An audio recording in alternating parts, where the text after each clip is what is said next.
Bismillahirrohmanirrohim. Assalamualaikum warahmatullahi wabarakatuh. Hari ini kita akan membahas kisah Nabi Ismail alaihi salam. Selamat mendengar. Kelahiran Nabi Ismail alaihi salam. Nabi Ibrahim alaihi salam ingin sekali memiliki keturunan yang saleh yang beribadah kepada Allah Subhanahu wa Ta'ala dan membantu urusannya.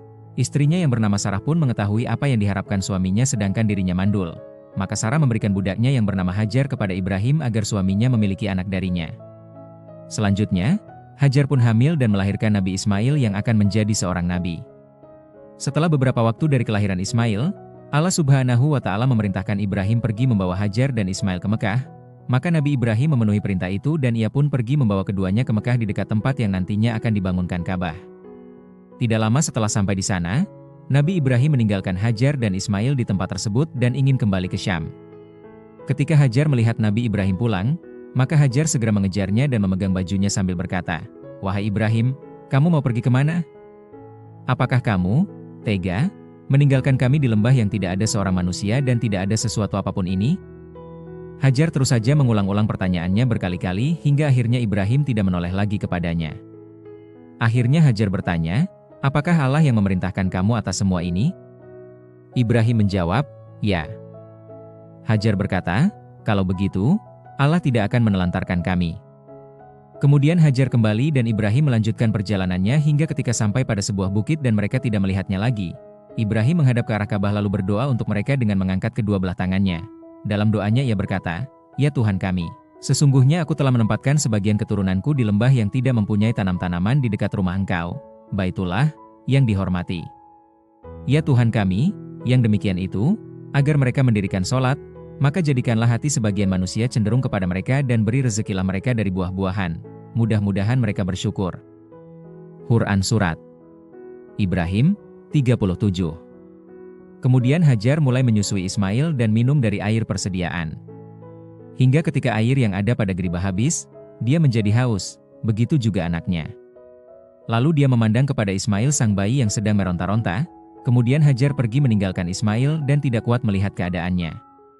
Maka dia mendatangi Bukit Syafa sebagai gunung yang paling dekat keberadaannya dengannya. Dia berdiri di sana lalu menghadap ke arah lembah dengan harapan dapat melihat orang di sana namun dia tidak melihat seorang pun. Maka dia turun dari Bukit Syafa dan ketika sampai di lembah, dia menyingsingkan ujung pakaiannya lalu berusaha keras layaknya seorang manusia yang berjuang keras, hingga ketika dia dapat melewati lembah dan sampai di Bukit Marwah lalu berdiri di sana sambil melihat-lihat apakah ada orang di sana namun dia tidak melihat ada seorang pun. Dia melakukan hal itu sebanyak 7 kali, antara Bukit Syafa dan Marwah. Saat dia berada di puncak Marwah, dia mendengar ada suara. Lalu dia berkata dalam hatinya, "Diamlah, yang Hajar maksud adalah dirinya sendiri." Kemudian dia berusaha mendengarkannya maka dia dapat mendengar suara itu lagi. Maka dia berkata, "Engkau telah memperdengarkan suaramu jika engkau bermaksud memberikan bantuan." Ternyata suara itu adalah suara malaikat Jibril, alaihi salam yang berada di dekat Zamzam. Lantas Jibril mengais air dengan sayapnya hingga air keluar memancar. Akhirnya Hajar dapat minum air dan menyusui anaknya kembali. Kemudian malaikat Jibril berkata kepadanya, "Janganlah kamu takut ditelantarkan, karena di sini adalah rumah Allah, yang akan dibangun oleh anak ini dan ayahnya dan sesungguhnya Allah tidak akan menyia-nyiakan hambanya." Hajar terus melalui hidup seperti itu hingga kemudian lewat serombongan orang dari suku Jurhum atau keluarga Jurhum yang datang dari jalur Bukit Kada'a, lalu singgah di bagian bawah maka kemudian mereka melihat ada seekor burung sedang terbang berputar-putar. Mereka berkata, "Burung ini pasti berputar karena mengelilingi air padahal kita mengetahui secara pasti bahwa di lembah ini tidak ada air." Akhirnya mereka mengutus 1 atau 2 orang yang larinya cepat dan ternyata mereka menemukan ada air. Mereka kembali dan mengabarkan keberadaan air lalu mereka mendatangi air. Saat itu Hajar sedang berada di dekat air. Maka mereka berkata kepada Hajar, "Apakah kamu mengizinkan kami untuk singgah bergabung denganmu di sini?" Ibu Ismail berkata, "Ya boleh, tapi kalian tidak berhak memiliki air." Mereka berkata, "Baiklah." Ibu Ismail menjadi senang atas peristiwa ini karena ada orang-orang yang tinggal bersamanya. Akhirnya mereka pun tinggal di sana dan mengirim utusan kepada keluarga mereka untuk mengajak mereka tinggal bersama-sama di sana. Ketika itu, Nabi Ismail belajar bahasa Arab dari mereka, suku Jurhum, dan Hajar mendidik putranya dengan pendidikan yang baik serta menanamkan akhlak mulia sampai Ismail agak dewasa dan sudah mampu berusaha bersama ayahnya, Nabi Ibrahim alaihi salam. Selanjutnya, Nabi Ibrahim berkunjung menemui Hajar dan anaknya untuk menghilangkan rasa kangennya kepadanya. Maka pada suatu hari, saat Nabi Ibrahim telah bersama anaknya, ia, Ibrahim, bermimpi bahwa dirinya menyembelih putranya, yaitu Ismail, alaihi salam. Setelah ia bangun dari tidurnya, Ibrahim pun mengetahui bahwa mimpinya itu adalah perintah dari Allah Subhanahu wa Ta'ala karena mimpi para nabi adalah hak, benar, maka Nabi Ibrahim mendatangi anaknya dan berbicara berdua bersamanya. Ibrahim berkata, "Wahai anakku, sesungguhnya aku melihat dalam mimpi bahwa aku menyembelihmu. Maka pikirkanlah apa pendapatmu." Ismail menjawab, "Wahai ayahku, kerjakanlah apa yang diperintahkan kepadamu. Insya Allah kamu akan mendapatiku termasuk orang-orang yang sabar." Quran Surat Asy-Syafa'at 102. Nabi Ibrahim membawa anaknya ke Mina, lalu ia taruh kain di atas muka anaknya agar ia, Ibrahim, tidak melihat muka anaknya yang dapat membuatnya terharu, sedangkan Nabi Ismail telah siap menerima keputusan Allah. Ketika Nabi Ibrahim telah membaringkan anaknya di atas pelipisnya dan keduanya telah menampakkan rasa pasrahnya kepada Allah Subhanahu wa Ta'ala, maka Ibrahim mendengar seruan Allah Subhanahu wa Ta'ala, "Wahai Ibrahim, sesungguhnya kamu telah membenarkan mimpi itu. Sesungguhnya demikianlah kami memberi balasan kepada orang-orang yang berbuat baik. Sesungguhnya ini benar-benar suatu ujian yang nyata." Quran Surat Asy-Syafa'at 104-106. Tidak lama setelah ada seruan itu, Nabi Ibrahim melihat malaikat Jibril dengan membawa kambing yang besar. Maka Nabi Ibrahim mengambilnya dan menyembelihnya sebagai ganti dari Ismail. Dari sinilah asal permulaan sunnah berkurban yang dilakukan oleh umat Islam pada tiap hari raya Idul Adha di seluruh pelosok dunia. Kemudian Nabi Ismail semakin dewasa, ia pun menikah dengan seorang wanita yang tinggal di sekitar sumur Zam-Zam. Tidak lama kemudian ibu Ismail, Hajar, meninggal dunia. Di kemudian hari Ibrahim datang setelah Ismail menikah untuk mengetahui kabarnya, namun dia tidak menemukan Ismail. Ibrahim bertanya tentang Ismail kepada istri Ismail. Istrinya menjawab, "Dia sedang pergi mencari nafkah untuk kami." Lalu Ibrahim bertanya tentang kehidupan dan keadaan mereka. Istri Ismail menjawab, "Kami mengalami banyak keburukan, hidup kami sempit dan penuh penderitaan yang berat." Istri Ismail mengadukan kehidupan yang dijalaninya bersama suaminya kepada Ibrahim. Ibrahim berkata, "Nanti apabila suami kamu datang sampaikan salam dariku dan katakan kepadanya agar mengubah palang pintu rumahnya." Ketika Ismail datang dia merasakan sesuatu lalu dia bertanya kepada istrinya, "Apakah ada orang yang datang kepadamu?" Istrinya menjawab, "Ya. Tadi ada orang tua begini dan begitu keadaannya datang kepada kami dan dia menanyakan kamu lalu aku terangkan dan dia bertanya kepadaku tentang keadaan kehidupan kita maka aku terangkan bahwa aku hidup dalam kepayahan dan penderitaan." Ismail bertanya, "Apakah orang itu memberi pesan kepadamu tentang sesuatu?" Istrinya menjawab, "Ya. Dia memerintahkan aku agar aku menyampaikan salam darinya kepadamu dan berpesan agar kamu mengubah palang pintu rumahmu." Ismail berkata, "Dialah ayahku dan sungguh dia telah memerintahkan aku untuk menceraikan kamu, maka kembalilah kamu kepada keluargamu." Maka Ismail menceraikan istrinya. Kemudian Ismail menikah lagi dengan seorang wanita lain dari kalangan penduduk yang tinggal di sekitar itu lalu Ibrahim pergi lagi meninggalkan mereka dalam kurun waktu yang dikehendaki Allah. Setelah itu, Ibrahim datang kembali untuk menemui mereka namun dia tidak mendapatkan Ismail hingga akhirnya dia mendatangi istri Ismail lalu bertanya kepadanya tentang Ismail. Istrinya menjawab, "Dia sedang pergi mencari nafkah untuk kami." Lalu Ibrahim bertanya lagi, "Bagaimana keadaan kalian?" Dia bertanya kepada istrinya Ismail tentang kehidupan dan keadaan hidup mereka. Istrinya menjawab, "Kami selalu dalam keadaan baik-baik saja dan cukup." Istri Ismail juga memuji Allah. Ibrahim bertanya, "Apa makanan kalian?" Istri Ismail menjawab, "Daging."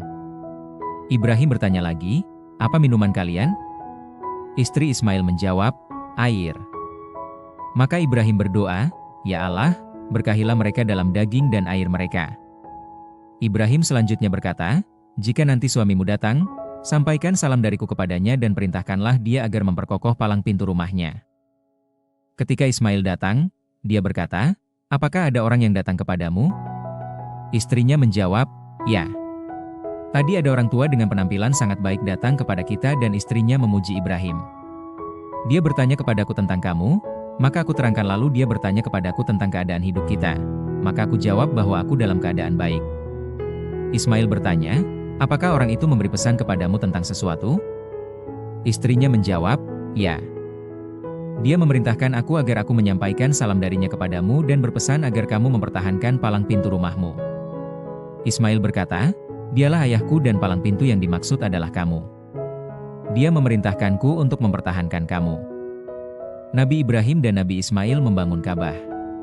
Kemudian Ibrahim meninggalkan mereka lagi untuk waktu tertentu sebagaimana dikehendaki Allah. Lalu Ibrahim datang kembali setelah itu saat Ismail meruncingkan anak panahnya di bawah kemah dekat Zamzam. Ketika dia melihatnya, dia segera menghampirinya dan berbuat sebagaimana layaknya seorang ayah terhadap anaknya dan seorang anak terhadap ayahnya. Kemudian dia berkata, "Wahai Ismail, Allah memerintahkanku dengan suatu perintah." Ismail berkata, "Lakukanlah apa yang diperintahkan Tuhanmu." Ibrahim berkata lagi, "Apakah kamu akan membantu aku?" Ismail berkata, "Ya, aku akan membantumu." Ibrahim berkata, "Allah memerintahkan aku agar membangun rumah di tempat ini." Ibrahim menunjuk ke suatu tempat yang agak tinggi dibanding sekelilingnya. Di dekat tempat itulah keduanya meninggikan pondasi Baitullah.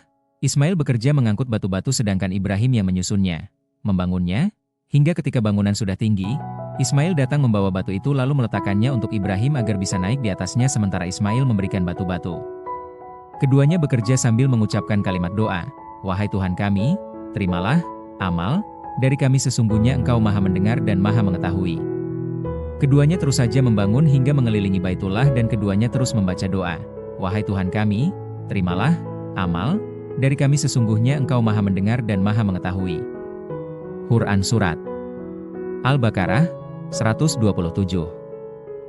Setelah Nabi Ibrahim dan Nabi Ismail selesai membangun Ka'bah, maka keduanya berdoa, "Ya Tuhan kami, terimalah dari kami amalan kami, sesungguhnya Engkau Maha Mendengar lagi Maha Mengetahui. Ya Tuhan kami, jadikanlah kami berdua orang yang tunduk patuh kepada Engkau dan jadikanlah di antara anak cucu kami umat yang tunduk patuh kepada Engkau dan tunjukkanlah kepada kami cara-cara dan tempat-tempat ibadah haji kami, dan terimalah tobat kami.